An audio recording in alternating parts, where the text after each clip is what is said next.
Hello ನಮಸ್ಕಾರ. ಮತ್ತೆ ಶುರುವಾಗುತ್ತಾ ಶಿವಣ್ಣನವರ ಭೈರವನ ಕೊನೆ ಪಾಠ ಸಿನಿಮಾದ ಶೂಟಿಂಗ್. ತಮಿಳು ನಿರ್ದೇಶಕನ ಜೊತೆ ಯಶ್ ಅವರ ಮುಂದಿನ ಸಿನಿಮಾ, 500 ಕೋಟಿ ಕ್ಲಬ್ ಸೇರುತ್ತಾ ಚಾವ ಸಿನಿಮಾ ಮುಂತಾದ ಇಂದಿನ ಹಲವಾರು ಸಿನಿಮಾಗಳ ಸುದ್ದಿಗಳನ್ನ ಇಂದಿನ ವಿಡಿಯೋದಲ್ಲಿ ತಿಳಿದುಕೊಳ್ಳೋಣ ಬನ್ನಿ. ಧನ್ವೀರ್ ನಾಯಕನಾಗಿ ನಟಿಸಿರುವ ವಾಮನ ಸಿನಿಮಾದ ರಿಲೀಸ್ ಡೇಟ್ ಅನೌನ್ಸ್ ಆಗಿದೆ. ಹೌದು, ಏಪ್ರಿಲ್ 10ಕ್ಕೆ ಸಿನಿಮಾವನ್ನು ರಾಜ್ಯಾದ್ಯಂತ ಬಿಡುಗಡೆ ಮಾಡಲು ಚಿತ್ರತಂಡ ನಿರ್ಧರಿಸಿದೆ. ಸಿನಿಮಾದಲ್ಲಿ ಧನ್ವೀರ್ ಅವರಿಗೆ ನಾಯಕಿಯಾಗಿ ರೇಷ್ಮಾ ನಾಣಯ್ಯ ಕಾಣಿಸಿಕೊಂಡಿದ್ದು, ಶಂಕರ್ ರಾಮಣ್ಣ ಅವರು ಸಿನಿಮಾವನ್ಗೆ ಆಕ್ಷನ್ ಕಟ್ ಹೇಳಿದ್ದಾರೆ. ಇನ್ನು ಈ ಹಿಂದೆ ಧನಂಜಯ್ ಅವರ ಹೊಯ್ಸಳ ಸಿನಿಮಾವನ್ನು ನಿರ್ದೇಶನ ಮಾಡಿದ್ದ ವಿಜಯ್ ಎನ್ ಅವರ ಮುಂದಿನ ಸಿನಿಮಾ ಅನೌನ್ಸ್ ಆಗಿದ್ದು, ಸಿನಿಮಾಗೆ ಆಲ್ಫಾ ಎಂಬ ಟೈಟಲ್ ನೀಡಲಾಗಿದೆ.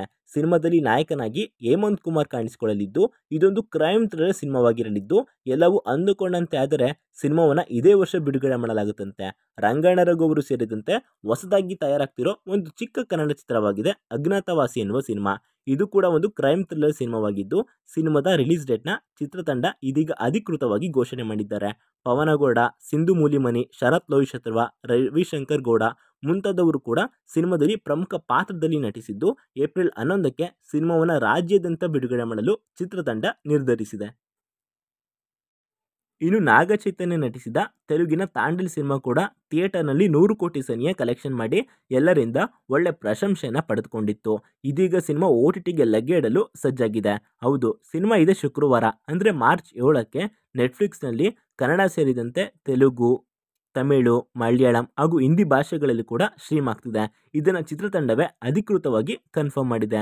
ಶಿವಣ್ಣನವರ ಅಪ್ಕಮಿಂಗ್ ಸಿನಿಮಾಗಳಲ್ಲಿ ಒಂದಾಗಿರಲಿದೆ ಭೈರವನ ಕೊನೆ ಪಾಠ ಎನ್ನುವ ಸಿನಿಮಾ.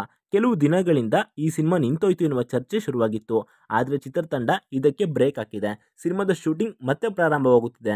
ಸಿನಿಮಾದ ಮುಹೂರ್ತ ಕೂಡ ಇದೇ ತಿಂಗಳಿನಲ್ಲಿ ನೆರವೇರಲಿದೆಯಂತೆ. ಸಿನಿಮಾಗೆ ಹೇಮಂತ್ ರಾವ್ ಅವರ ನಿರ್ದೇಶನವಿದ್ದು, ಸಿನಿಮಾವನ್ನು ವೈಶಾಖ್ ಜೆ ಫಿಲಮ್ಸ್ ನಿರ್ಮಾಣ ಮಾಡಲಿದೆ. ಇನ್ನು ತಲಾ ಅಜಿತ್ ಅವರ ಹೊಸದಾಗಿ ತಯಾರಾಗ್ತಿರೋ ಚಿತ್ರವಾಗಿದೆ ಗುಡ್ ಬ್ಯಾಡ್ ಅಗ್ಲಿ ಎನ್ನುವ ಸಿನಿಮಾ. ಸಿನಿಮಾದ ಚಿತ್ರೀಕರಣ ಪೂರ್ತಿಯಾಗಿ ಮುಗಿದಿದ್ದು, ಸಿನಿಮಾದ ಟೀಸರ್ ಕೂಡ ರಿಲೀಸ್ ಆಗಿ ದೊಡ್ಡ ಮಟ್ಟದಲ್ಲೇ ಸದ್ದು ಮಾಡಿದೆ. ಅಜಿತ್ ಅವರಿಗೆ ನಾಯಕಿಯಾಗಿ ತ್ರಿಷಾ ಕೃಷ್ಣನ್ ಕಾಣಿಸಿಕೊಂಡಿದ್ದಾರೆ. ಟೀಸರ್ ರಿಲೀಸ್ ಆದ 24 ಗಂಟೆಗಳಲ್ಲೇ 27 ಮಿಲಿಯನ್ಸ್ಗೂ ಹೆಚ್ಚು ವ್ಯೂಸ್ ಪಡ್ಕೊಂಡಿದ್ದು, ಇದೀಗ ಸಿನಿಮಾದ ಪ್ರಮೋಷನ್ಸ್ಗಳು ಶುರು ಮಾಡಲು ಚಿತ್ರತಂಡ ಸಿದ್ಧತೆ ನಡೆಸ್ತಿದೆ. ಇದೇ ವರ್ಷ ಅಂದರೆ ಏಪ್ರಿಲ್ 11ಕ್ಕೆ ಸಿನಿಮಾವನ್ನು ವಿಶ್ವಾದ್ಯಂತ ಬಿಡುಗಡೆ ಮಾಡಲು ಸಿನಿಮಾ ತಂಡ ಯೋಜನೆಯನ್ನು ಹಾಕಿಕೊಂಡಿದೆ. ಇನ್ನು ಹಿಂದಿಯಿಂದ ಬರ್ತಿರೋ ದೊಡ್ಡ ಸಿನಿಮಾವಾಗಿದೆ ಸಿಕಂದರ್ ಎನ್ನುವ ಸಿನಿಮಾ. ಸಿನಿಮಾದಲ್ಲಿ ಸಲ್ಮಾನ್ ಖಾನ್ ನಾಯಕನಾಗಿ ಕಾಣಿಸಿಕೊಂಡಿದ್ದು, ಸಿನಿಮಾವನ್ನು AR ಮುರುಗದಾಸ್ ನಿರ್ದೇಶನ ಮಾಡಲಿದ್ದಾರೆ. ಸಿನಿಮಾದ ಶೂಟಿಂಗ್ ಭರದಿಂದ ಸಾಗುತ್ತಿದ್ದು, ಕೊನೆ ಹಂತದ ಚಿತ್ರೀಕರಣದಲ್ಲಿದ್ದಾರೆ ಸಿನಿಮಾ ತಂಡ. ಇನ್ನು ಈ ಸಿನಿಮಾ ತಮಿಳಿನ ತಳಪತಿ ವಿಜಯ್ ನಟನೆಯ ಸರ್ಕಾರ್ ಸಿನಿಮಾದ ರೀಮೇಕ್ ಎನ್ನುವ ಚರ್ಚೆ ಕೂಡ ಶುರುವಾಗಿದೆ. ಸಲ್ಮಾನ್ ಖಾನ್ಗೆ ನಾಯಕಿಯಾಗಿ ರಶ್ಮಿಕಾ ಮಂದಣ್ಣ ಆ್ಯಕ್ಟ್ ಮಾಡಿದ್ದು, ಸಿನಿಮಾ ಇದೇ ತಿಂಗಳ ಮಾರ್ಚ್ 28ಕ್ಕೆ ರಿಲೀಸ್ ಆಗುತ್ತೆ ಎನ್ನುವ ಪ್ರಶ್ನೆ ಕೂಡ ಉದ್ಭವವಾಗಿದೆ. ಮರಾಠ ಸಾಮ್ರಾಜ್ಯದ ಅತ್ಯಂತ ಜನಪ್ರಿಯ ರಾಜರಲ್ಲಿ ಒಬ್ಬರಾಗಿರುವ ಛತ್ರಪತಿ ಶಿವಾಜಿ ಮಹಾರಾಜರ ಮೊದಲ ಮಗ ಛತ್ರಪತಿ ಸಂಭಾಜಿ ಮಹಾರಾಜರ ಜೀವನಾಧಾರಿತ ಕಥೆಯಾಗಿರುವಂಥ ಚಾವ ಸಿನಿಮಾ ಎಲ್ಲೆಡೆ ವ್ಯಾಪಕ ಪ್ರಶಂಸೆಯನ್ನು ಪಡೆದುಕೊಂಡಿದೆ. ರಿಲೀಸ್ ಆದ ಕೇವಲ 11 ದಿನಗಳಲ್ಲೇ ಈ ಸಿನಿಮಾ ಬರೋಬ್ಬರಿ 340 ಕೋಟಿಗೂ ಹೆಚ್ಚಿನ ಕಲೆಕ್ಷನ್ ಮಾಡಿದ್ದು, ಸಿನಿಮಾವನ್ನು ಈಗ ತೆಲುಗಿಗೂ ಡಬ್ ಮಾಡಿ ರಿಲೀಸ್ ಮಾಡಲಾಗುತ್ತಿದ್ದು, ಅಲ್ಲೂ ಕೂಡ ಸಿನಿಮಾಗೆ ಒಳ್ಳೆ ರೆಸ್ಪಾನ್ಸ್ ಸಿಕ್ಕಿದ್ರೆ ಸಿನಿಮಾ ಸಲೀಸಾಗಿ 500 ಕೋಟಿ ಕ್ಲಬ್ ಸೇರುತ್ತೆ ಎನ್ನುವುದು ಬಾಕ್ಸ್ ಆಫೀಸ್ ಪಂಡಿತರ ಲೆಕ್ಕಾಚಾರವಾಗಿದೆ. ಸಿನಿಮಾದಲ್ಲಿ ಛತ್ರಪತಿ ಸಂಭಾಜಿ ಮಹಾರಾಜರ ಪಾತ್ರದಲ್ಲಿ ವಿಕ್ಕಿ ಕೌಶಲ್ ಕಾಣಿಸಿಕೊಂಡಿದ್ದು, ಅವರ ಪತ್ನಿಯ ಪಾತ್ರದಲ್ಲಿ ರಶ್ಮಿಕಾ ಮಂದಣ್ಣ ಕೂಡ ಕಾಣಿಸಿಕೊಂಡಿದ್ದರು. ಇನ್ನು KGF ಚಾಪ್ಟರ್ 2 ಬಳಿಕ ಯಶ್ ಅವರ ಬರಲಿರುವ ಮುಂದಿನ ಸಿನಿಮಾವಾಗಿದೆ ಟಾಕ್ಸಿಕ್ ಎನ್ನುವ ಸಿನಿಮಾ. ಸಿನಿಮಾವನ್ನು ಕನ್ನಡ ಮತ್ತು ಇಂಗ್ಲಿಷ್ 2 ಭಾಷೆಗಳಲ್ಲಿ ಏಕಕಾಲದಲ್ಲೇ ಶೂಟ್ ಮಾಡಲಾಗುತ್ತಿದ್ದು, ಇದಾದ ನಂತರ ಯಶ್ ಅವರು ರಾಮಾಯಣ ಸಿನಿಮಾದಲ್ಲಿ ನಟಿಸಲಿದ್ದಾರೆ. ಇದರ ಮಧ್ಯದಲ್ಲಿ ಯಶ್ ಅವರು ತಮ್ಮ ಮುಂದಿನ ಸಿನಿಮಾವನ್ನು ತಮಿಳಿನ ಖ್ಯಾತ ನಿರ್ದೇಶಕ PS ಮಿತ್ರನ್ ಅವರ ಡೈರೆಕ್ಷನ್ನಲ್ಲಿ ನಟಿಸಲಿದ್ದಾರೆ ಎನ್ನುವ ಬಸ್ ಸ್ಟ್ರಾಂಗ್ ಆಗಿ ಓಡಾಡ್ತಿದ್ದು, ಇದು ನಿಜನಾ ಅಥವಾ ಸುಳ್ಳ ಎಂಬುದನ್ನು ಕಾದು ನೋಡಬೇಕಾಗಿದೆ. ಇನ್ನು ಹೊಸದಾಗಿ ಹಿಂದಿಂದ ಬರ್ತಿರೋ ಸೀಕ್ವೆಲ್ ಚಿತ್ರವಾಗಿರಲಿದೆ ವಾರ್ ಸಿನಿಮಾದ 2ನೇ ಭಾಗ. ಸಿನಿಮಾದಲ್ಲಿ ಋತಿಕ್ ರೋಷನ್ ಹಾಗೂ ಜೂನಿಯರ್ NTR ಕಾಣಿಸಿಕೊಂಡಿದ್ದು, ಸಿನಿಮಾವನ್ನು ಇದೇ ವರ್ಷ ಆಗಸ್ಟ್ 14ಕ್ಕೆ ರಿಲೀಸ್ ಮಾಡುವುದಾಗಿ ಚಿತ್ರತಂಡ ಈ ಹಿಂದೆಯೇ ಘೋಷಿಸಿತ್ತು. ಸಿನಿಮಾದ ಕೆಲಸಗಳು ಕೂಡ ಭರದಿಂದ ಸಾಗುತ್ತಿದ್ದು, ಸಿನಿಮಾದಲ್ಲಿ ನಾಯಕಿಯಾಗಿ ಕಿಯಾರಾ ಅದ್ವಾನಿ ಕಾಣಿಸಿಕೊಳ್ಳಲಿದ್ದಾರೆ. ಸಿನಿಮಾವನ್ನು ಬರೋಬ್ಬರಿ 400 ಕೋಟಿಗೂ ಅಧಿಕ ಬಜೆಟ್ನಲ್ಲಿ ನಿರ್ಮಾಣ ಮಾಡಲಾಗುತ್ತಿದ್ದು, ಸಿನಿಮಾದ ಅನೌನ್ಸ್ಮೆಂಟ್ ವಿಡಿಯೋ ಇನ್ನೇನು ಕೆಲವೇ ದಿನಗಳಲ್ಲಿ ಬರಲಿದೆಯಂತೆ. ಹಾಗೆ ಪುಷ್ಪ 2 ಸಿನಿಮಾದ ಬಳಿಕ ಅಲ್ಲು ಅರ್ಜುನ್ ಅವರ ಮುಂದಿನ ಸಿನಿಮಾವನ್ನು ಈ ಹಿಂದೆ ಜವಾನ್ ಸಿನಿಮಾ ಮಾಡಿದ್ದಂಥ ಅಟ್ಲಿ ಅವರು ಡೈರೆಕ್ಷನ್ ಮಾಡಲಿದ್ದಾರಂತೆ. ಸಿನಿಮಾದ ಶೂಟಿಂಗ್ ಕೂಡ ಈ ಇಯರ್ ಸೆಕೆಂಡ್ ಹಾಫ್ ಅಂದರೆ ಸೆಪ್ಟೆಂಬರ್ನಿಂದ ಶುರುವಾಗುವ ಎಲ್ಲ ಲಕ್ಷಣಗಳಿದೆಯಂತೆ.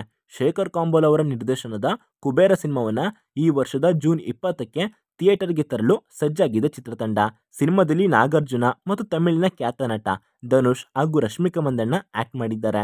ಇನ್ನು ಪ್ರಭಾಸ್ ಅವರ ಮುಂದಿನ ಸಿನಿಮಾವನ್ನ ಈ ಹಿಂದೆ ಹನುಮಾನ್ ಸಿನಿಮಾ ಮಾಡಿಗಿದ್ದಂತ ಪ್ರಶಾಂತ್ ವರ್ಮ ಅವರು ಡೈರೆಕ್ಷನ್ ಮಾಡಲಿದ್ದಾರಂತೆ. ಇತ್ತೀಚೆಗೆ ಲುಕ್ ಟೆಸ್ಟ್ ಕೂಡ ನಡೆದಿದ್ದು ಸಿನಿಮಾದ ಶೂಟಿಂಗ್ನ ಮುಂದಿನ ವರ್ಷ ಅಂದರೆ 2026ಕ್ಕೆ ಶುರು ಮಾಡುವ ಸಂಭವವಿದೆಯಂತೆ. ತಮಿಳಿಂದ ಬರಲಿರುವ ಮತ್ತೊಂದು ಸೀಕ್ವೆಲ್ ಚಿತ್ರವಾಗಿದೆ ಜೈಲರ್ ಸಿನಿಮಾದ 2ನೇ ಭಾಗ. ಇದೀಗ ಈ ಸಿನಿಮಾದ ಸೆಟ್ ವರ್ಕ್ ಕೂಡ ನಡೀತಿದ್ದು ಸಿನಿಮಾದ ಶೂಟಿಂಗ್ ಮಾರ್ಚ್ 27ರಿಂದ ಶುರುವಾಗುತ್ತಂತೆ.